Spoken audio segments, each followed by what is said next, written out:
Tech ലോകത്തു നിന്നുള്ള വാർത്തകൾ. KSRTC എൻക്വയറി കൗണ്ടറുകൾ ഇനി വിരൽ തുമ്പിൽ. ബസ് സമയവും ഒഴിവുള്ള സീറ്റുകളും കൃത്യമായി അറിയാൻ KSRTC ചലോ മൊബൈൽ ആപ്പ് അവതരിപ്പിക്കുന്നു. KSRTC ബസ്സുകളുടെ തത്സമയ യാത്രാ വിവരങ്ങൾ ചലോ എന്ന മൊബൈൽ ആപ്പിൽ ലഭ്യമാകുമെന്ന് മന്ത്രി KB ഗണേഷ് കുമാർ അറിയിച്ചു. സ്റ്റോപ്പിൽ നിൽക്കുന്ന യാത്രക്കാർക്ക് അവിടേക്കെത്തുന്ന അടുത്ത ബസ്സിനെക്കുറിച്ചും അതിലെ ഒഴിവുള്ള സീറ്റുകളെക്കുറിച്ചും വിവരം ലഭിക്കും. ബസ് തെരഞ്ഞെടുത്ത് കയറുന്നതിന് മുൻപേ ടിക്കറ്റ് എടുക്കാനാവും. മൊബൈൽ ആപ്പിലെ QR കോഡ് കണ്ടക്ടറെ കാണിച്ച ടിക്കറ്റ് വരവ് വെക്കണം. കാഴ്ച പരിമിതർക്കും ഉപയോഗിക്കാൻ പാകത്തിൽ ആപ്പിൽ മാറ്റം വരുത്തും. ബസ്സിൽ ടിക്കറ്റ് എടുക്കാൻ ഉപയോഗിക്കുന്ന സ്മാർട്ട് കാർഡുകളും മൊബൈൽ ആപ്പ് വഴി ചാർജ് ചെയ്യാനാകും. നിലവിൽ അച്ചടിച്ച 1,00,000 കാർഡുകളിൽ 82,000 കാർഡുകൾ വിൽപ്പന നടത്തി. 4,00,000 കാർഡുകൾ കൂടി ഉടൻ സജ്ജമാകും. നിശ്ചിത തുക നൽകി യാത്രക്കാർക്ക് കാർഡ് വാങ്ങാം, ചാർജ് ചെയ്ത് ഉപയോഗിക്കാം. വിദ്യാർത്ഥി കൺസെഷൻ കാർഡുകളും ഭിന്നശേഷിക്കാർക്കുൾപ്പെടെയുള്ള എല്ലാവിധ യാത്രാ പാസുകളും കാർഡിലേക്ക് മാറും. വിദ്യാർത്ഥികൾ കാർഡ് പുതുക്കാൻ വർഷം തോറും ഓഫീസിലെത്തേണ്ടതില്ല. ബസ്സിൽ പണം നൽകി കാർഡ് പുതുക്കാം. കാർഡിന്റെ തുക മാത്രമാണ് വിദ്യാർത്ഥികളിൽ നിന്ന് വാങ്ങുക. യാത്ര സൗജന്യമാണ്.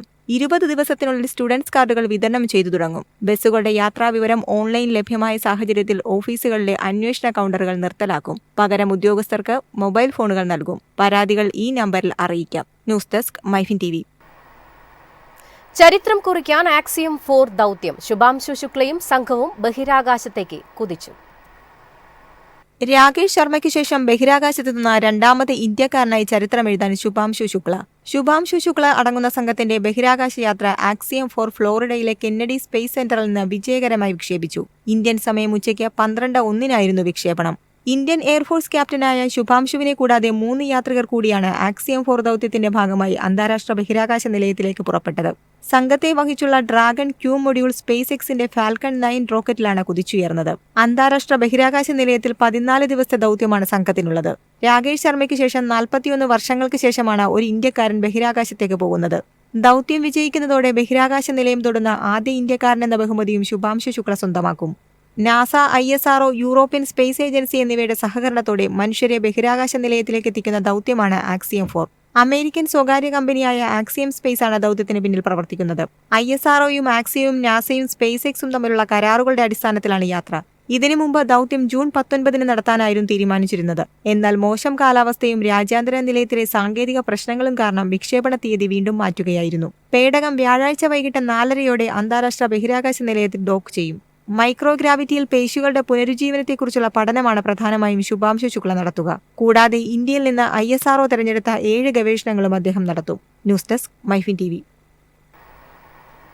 ജിയോ താനെടുത്ത ഏറ്റവും വലിയ റിസ്ക് ആയിരുന്നുവെന്ന് മുകേഷ് അംബാനി. ഇന്ത്യയുടെ ഡിജിറ്റൽ പരിവർത്തനത്തിനുള്ള റിലയൻസിന്റെ ഏറ്റവും വലിയ സംഭാവനയാണ് ജിയോ എന്നും അദ്ദേഹം പറഞ്ഞു. റിലയൻസ് ഇൻഡസ്ട്രീസിന്റെ നിക്ഷേപ പദ്ധതിയിലെ ഏറ്റവും വലിയ റിസ്ക് ആയിരുന്നു റിലയൻസ് ജിയോ എന്ന മുകേഷ് അംബാനി. കടുത്ത മത്സരം നിറഞ്ഞ ഇന്ത്യയുടെ ടെലികോം വിപണിയിലേക്കാണ് 2016 ജിയോ എത്തിയത്. $2,500 കോടി ആയിരുന്നു നിക്ഷേപം. ഏകദേശം 2 ലക്ഷം കോടി രൂപ. അത് സ്വന്തം പണമായിരുന്നു. താനായിരുന്നു ഏറ്റവും വലിയ ഓഹരി ഉടമയെന്നും റിലയൻസ് ഇൻഡസ്ട്രീസ് ചെയർമാൻ പറഞ്ഞു. വലിയ റിസ്ക്കാണ് റിലയൻസ് എടുത്തതെന്ന് അന്ന് ഡയറക്ടർമാരുടെ യോഗത്തിൽ പറഞ്ഞിരുന്നു. ഈ നിക്ഷേപത്തിൽ നിന്ന് നേട്ടം കിട്ടണമെന്നില്ല, സാരമില്ല, അത് നമ്മുടെ പണമാണ്. ഡിജിറ്റൽ ഇന്ത്യക്ക് വേണ്ടി ഈ റിസ്ക് എടുക്കുമെന്ന് തീരുമാനിച്ചു. ജിയോയുടെ രാജ്യമെമ്പാടുമുള്ള സ്വീകാര്യതയിലൂടെ ആ ലക്ഷ്യം നേടിയെന്നും അദ്ദേഹം വ്യക്തമാക്കി. 1960 വെറും $100 മൂലധനവുമായി ധീരുഭായ് അംബാനി സ്ഥാപിച്ചതാണ് റിലയൻസ്. പെട്രോ കെമിക്കലുകളും കടന്ന് ഇന്ന് റിലയൻസ് ടെലികോമിൽ എത്തി നിൽക്കുന്നു. ജിയോ തന്നെയായിരുന്നു ഏറ്റവും വലിയ ചുവടുവയ്പ്. ഏറ്റവും വലിയ സമർപ്പണം രാജ്യത്തിന്റെ വികസനത്തോടാണെന്നും അദ്ദേഹം പറഞ്ഞു. അച്ഛൻ ധീരുഭായ് അംബാനി പറഞ്ഞ വാക്കുകളും മുകേഷ് അനുസ്മരിച്ചു. ശതകോടീശ്വരനാകണമെന്ന് കരുതിയാണ് നിങ്ങളൊരു ബിസിനസ് തുടങ്ങുന്നതെങ്കിൽ പരാജയമായിരിക്കും ഫലം. എന്നാൽ ശതകോടി ജനങ്ങളുടെ സേവനം ലക്ഷ്യമിട്ടാണ് ബിസിനസ് ആരംഭിക്കുന്നതെങ്കിൽ ഉറപ്പായും വിജയിക്കാനാകും. ഈ വാക്കുകളാണ് റിലയൻസിനെ മുന്നോട്ട് നയിക്കുന്നതെന്നും അംബാനി പറഞ്ഞു. News desk MyFin TV. രാജ്യവ്യാപക നെറ്റ്വർക്കുമായി K-FON മറ്റ് സംസ്ഥാനങ്ങളിലേക്കും ഇന്റർനെറ്റ് എത്തിക്കാനുള്ള ലൈസൻസ് K-ഫോൺ സ്വന്തമാക്കി. കേരളത്തിന്റെ അഭിമാന പദ്ധതിയായ K-ഫോണിന് ഇനി രാജ്യത്ത് എവിടേക്കും ഇന്റർനെറ്റ് എത്തിക്കാം. ദേശീയ തലത്തിൽ ബ്രോഡ്ബാൻഡ് ഇന്റർനെറ്റ് നൽകാനുള്ള ISPA ലൈസൻസ് K-ഫോൺ സ്വന്തമാക്കി. കേരളത്തിലുടനീളം സജ്ജീകരിച്ച നെറ്റ്വർക്ക് സംവിധാനത്തിന് പുറമെ മറ്റു സംസ്ഥാനങ്ങളിൽ നെറ്റ്വർക്ക് സംവിധാനമൊരുക്കിയും പ്രധാനപ്പെട്ട ഇന്റർനെറ്റ് സേവനദാതാക്കളുമായി സഹകരിച്ചും K-ഫോണിന് ഇനി രാജ്യവ്യാപകമായി ഇന്റർനെറ്റ് സേവനം നൽകാനാവും. സംസ്ഥാനത്ത് ദരിദ്രരേഖയ്ക്ക് താഴെയുള്ള കുടുംബങ്ങൾക്ക് സൗജന്യമായും മറ്റുള്ളവർക്ക് കുറഞ്ഞ നിരക്കിലും ഇന്റർനെറ്റ് എത്തിക്കുക എന്നതാണ് ലക്ഷ്യം. ഇതിന്റെ ഭാഗമായി വിപുലമായ നെറ്റ്വർക്ക് സംവിധാനമാണ് ഒരുക്കിയത്. മറ്റ് ഇന്റർനെറ്റ് സേവനദാതാക്കളുമായി താരതമ്യം ചെയ്താൽ ഏറ്റവും വലിയ നെറ്റ്വർക്കാണ് കെ ഫോണിനുള്ളത്. 31,153 കിലോമീറ്റർ ഫൈബർ ഒപ്റ്റിക് കേബിൾ ഇതിനകം കെ ഫോൺ പൂർത്തിയാക്കിയിട്ടുണ്ട്. കെ ഫോൺ സംസ്ഥാനത്ത് ഇതിനകം 1,07,328 ഇന്റർനെറ്റ് കണക്ഷൻ നൽകി. 14,151 VPL കുടുംബങ്ങളിലും 67,097 മറ്റു വീടുകളിലും 23,163 സർക്കാർ ഓഫീസുകളിലുമാണ് ഇന്റർനെറ്റ് എത്തിച്ചത്. News desk MyFin TV. ഡ്രൈവറില്ലാ യാത്രകൾക്ക് പുതുയുഗം. ഇലോൺ മസ്കിന്റെ റോബോ ടാക്സിക്ക് തുടക്കമായി. വർഷങ്ങളുടെ കാത്തിരിപ്പിനൊടുവിൽ ഇലോൺ മസ്കിന്റെ മറ്റൊരു സ്വപ്ന പദ്ധതിയായ ടെസ്ല റോബോ ടാക്സിക്ക് തുടക്കമായി. ടെക്സസിലെ ഓസ്റ്റിനിലാണ് ഔദ്യോഗികമായ റോബോ ടാക്സി സർവീസ് ആരംഭിച്ചിരിക്കുന്നത്. ആദ്യഘട്ടത്തിൽ പരമാവധി പ്രചാരണം ലഭിക്കുകയെന്ന ലക്ഷ്യത്തിൽ തിരഞ്ഞെടുത്ത ഡിജിറ്റൽ ക്രിയേറ്റേഴ്സിനാണ് റോബോ ടാക്സി യാത്ര ആസ്വദിക്കാൻ അവസരം ലഭിക്കുക.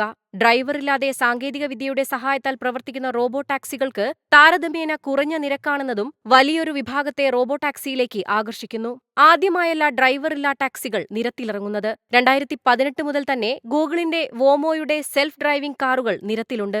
സോഷ്യൽ മീഡിയ പ്ലാറ്റ്ഫോം എക്സ് വഴിയാണ് റോബോ ടാക്സി സർവീസ് ആരംഭിച്ച സന്തോഷം ഇലോൺ മസ്ക് പങ്കുവച്ചത്.